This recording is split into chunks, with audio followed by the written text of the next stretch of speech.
Hi, this is Kendra from Pencil and Pigment, and today is week 26 Plan With Me video, and we are just gonna get to it. So, all the products I'm using and talking about will be linked in the description box below. This is a planner I made from old garden catalogs. I have that playlist linked down below. And yeah, okay, so first I'm gonna write the videos I did this week. I had another sketchbook tour. You want to see something? I'll show you something.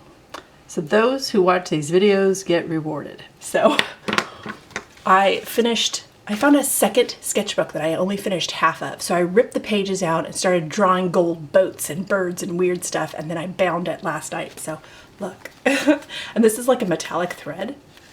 Okay, so you got to see that. That's gonna be next week's sketchbook tour video. I know, it's lots and lots of sketchbook tours, and this was week 25's video. Oh, my doggo says hi. Okay. Sometimes giving her a bone doesn't keep her occupied. It makes her more chatty because she wants to tell you about it. Okay. So I did one boat drawing and one bird. It's a bunch of birds, but like grammatically, I'm not sure the best way to write this. So I'm just gonna do it this way. And this was one boat. And one bird. Oh my gosh, my cat's climbing. Might have to kick her out. I don't want to, but she gets so loud. Two boats. And I did 3 drawings this day. One bird. I know, I did all boats and birds, and I've never done boats before. Like ever in my life. And I was like, can I do this? I don't know that I know how. But it was fun. I enjoyed it. So I'm super happy that I've added like another thing to the things I like to draw, which sounds silly, but yeah, I didn't know. So I like drawing boats, it turns out. And I wouldn't have known that if I didn't give it a try and experiment. Let's see. Okay, this is one boat. Yeah. And I eased my way into it, and I added birds because I love drawing birds, and they're my safe drawing space. And this one was actually finishing up the other sketchbook, so this was 6 portraits. I know.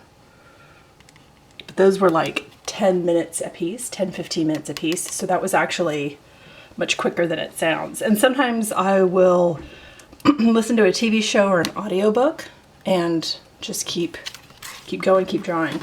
So let's go to my other planner. Wow, both my cats have absolutely come unglued. I'm gonna need you quiet, ladies, if we're gonna get this done. Okay, can you see the gold sheen? And I don't know if you can. Oh yeah, you can. Okay. It's like I have to hold it at certain angles. Okay. Now, let's tally up what I did. So this is, you know what, I'm gonna zoom. Let me zoom in. Okay, we're zoomed in. And you can see the gold sheen from the gouache over the Tombow. It's so pretty. Okay. We're gonna do the same thing, but with a different color. So let me finish writing all the things I did. So I did 6 portraits. I know. It feels like a busy week. 6 portraits, and then I did 8 boats. I know, my notes have notes at this point. 8 boats. Oh no, okay, let me do this in numerical order. 7 birds. There are multiple birds on each page, but I'm calling them bird pages. And then I did 8 boats. And then I did, what is that called? I don't have the name of it.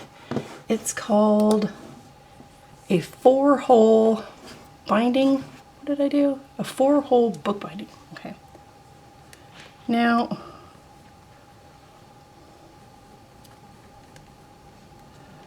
it's called Japanese bookbinding, but you know what? It originated in China, and then Japan and Korea picked it up. So some people call it a 4-hole Japanese bookbinding, but I don't know. China did it. It's from China. So, I mean, I'm just doing it that way, and then we know what I did. Okay, and then I did my week 25 video.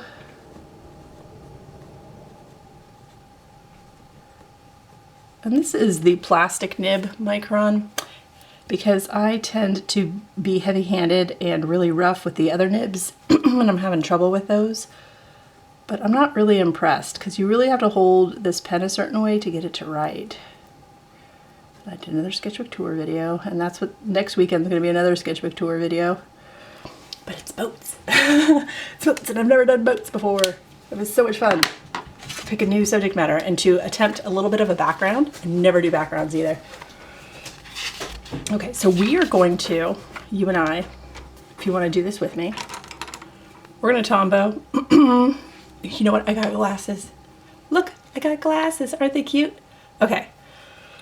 I'm getting farsighted, and my left eye is different than my right, so we're keeping it spicy and keeping the doctor guessing. This is 346. Oh, hold on one second. Sorry about that, my throat. Okay, allergies, 346. So I will throw up the name of whatever this color is. I really like this teal color. I think it's very, very pretty. So we're gonna draw with this, and again, the brush side is, there's no ink left. And ignore the state of my dirty nails. I've been gardening. So we're going to negative space, and we are transitioning from portraits to animals, and these are my transition pages that are introducing animals, and I'm calling it insect and animal. You don't have to if you don't want to. You could draw whatever you want in your planners, but I thought this would be fun. And I haven't done a negative space thing in a while, so I'm trying to figure out shape and form and making it weird and wonderful and all the things. So we're going to do that together. And we're going to hope my voice holds out. Please hold out, voice. I need you. I need you so much. Okay. Let's see. All right. But yeah, I got glasses. They're my reading glasses. That's what I need them for at this point. But the lady was so nice. And it was a lot of fun. That sounds weird. I went to the eye doctor and had a ton of fun. Because they do all these weird, unique tests. And I'm like, I haven't been to the eye doctor in like 30 years. So I don't know. So they just tested everything. And she had all these little books. And she's like, let's see if you're colorblind. And I'm like, I'm not colorblind. I could tell you right now. And she tried to trick me and all the things. Excuse me. I apologize for my voice. You know, I'll link it. There was a Bob Ross, if you're familiar with who he is. He did paintings, oil paintings of landscapes. And he did one for somebody that was colorblind. Oh my gosh, my voice, I'm sorry. Sorry about that. He did one for somebody that was colorblind.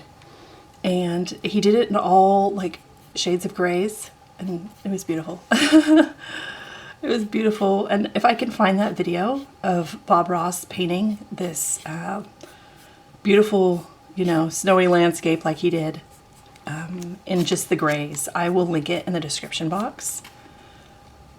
But he wanted to be inclusive to folks with different vision things. Like if you're colorblind, don't think you can't do art, because you absolutely can. You just see the world a little differently, and that's beautiful too. And I love that he did that. I love that that was a thing that was important to him to put on TV and include. I love that. I love that for people. Anything that includes other people that don't feel included is my favorite. So let's include all the people, all the things. I'm trying to do a little beak here.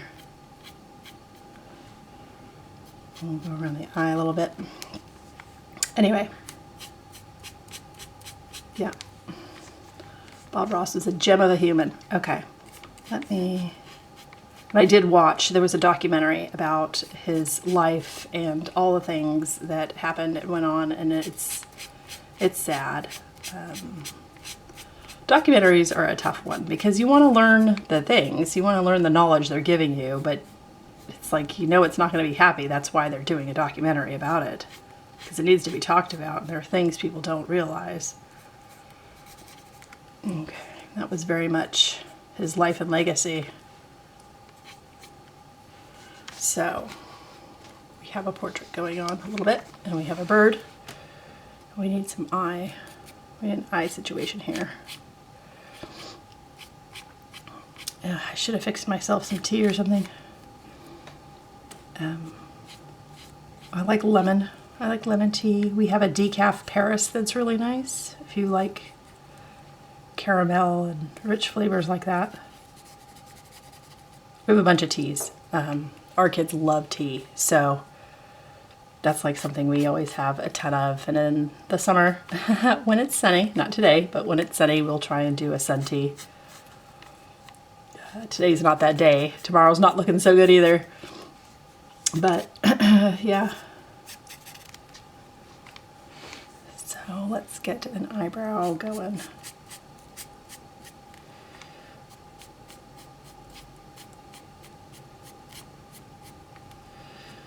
Okay. And we have the bulk of the drawing here already.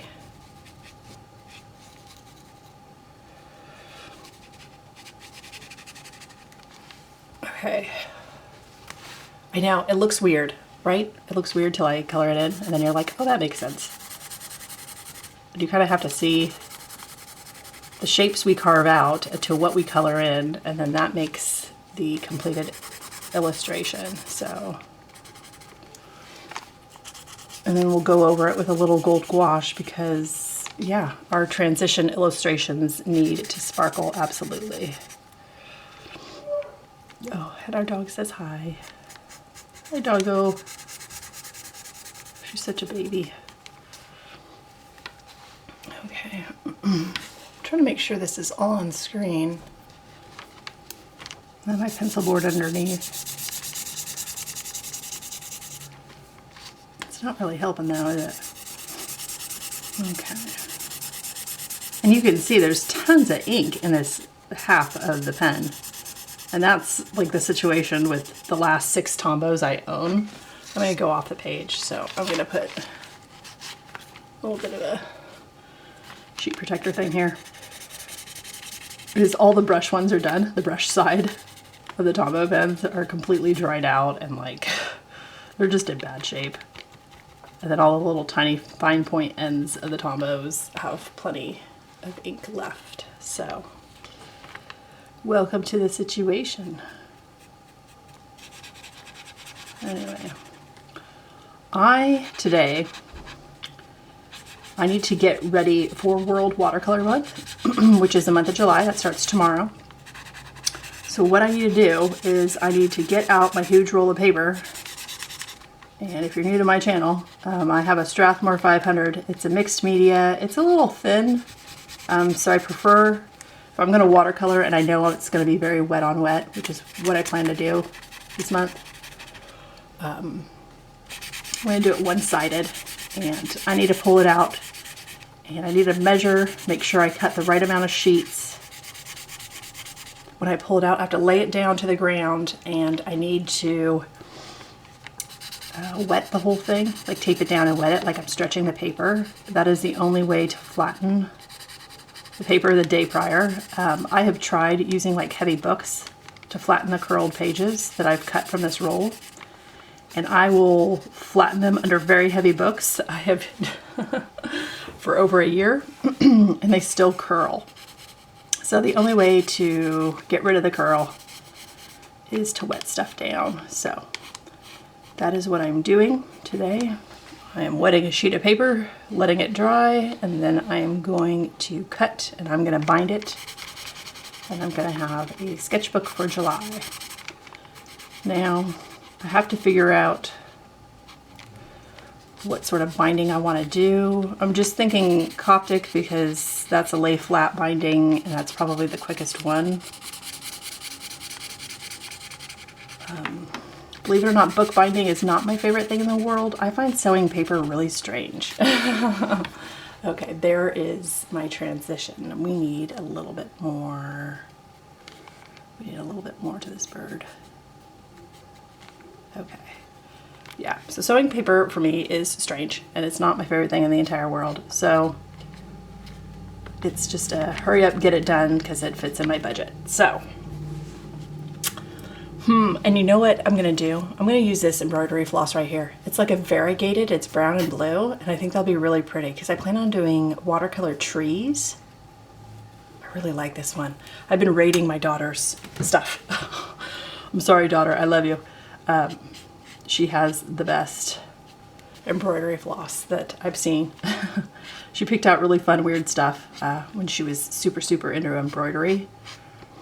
And yeah, so I'm just sort of rating her collection, and she doesn't mind. I told her I would bind things for her and create things for her if she wanted things, but she said, no, I don't care.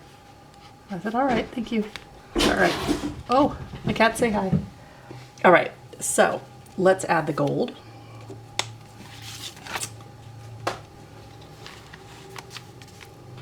Here is the gold gouache. Here is I have a jar, it's just a baby food jar of water. And what size am I gonna use? I'm gonna do this one. This is a 3 round, it's a Winsor Newton Cotman. Very cheap, very budget. I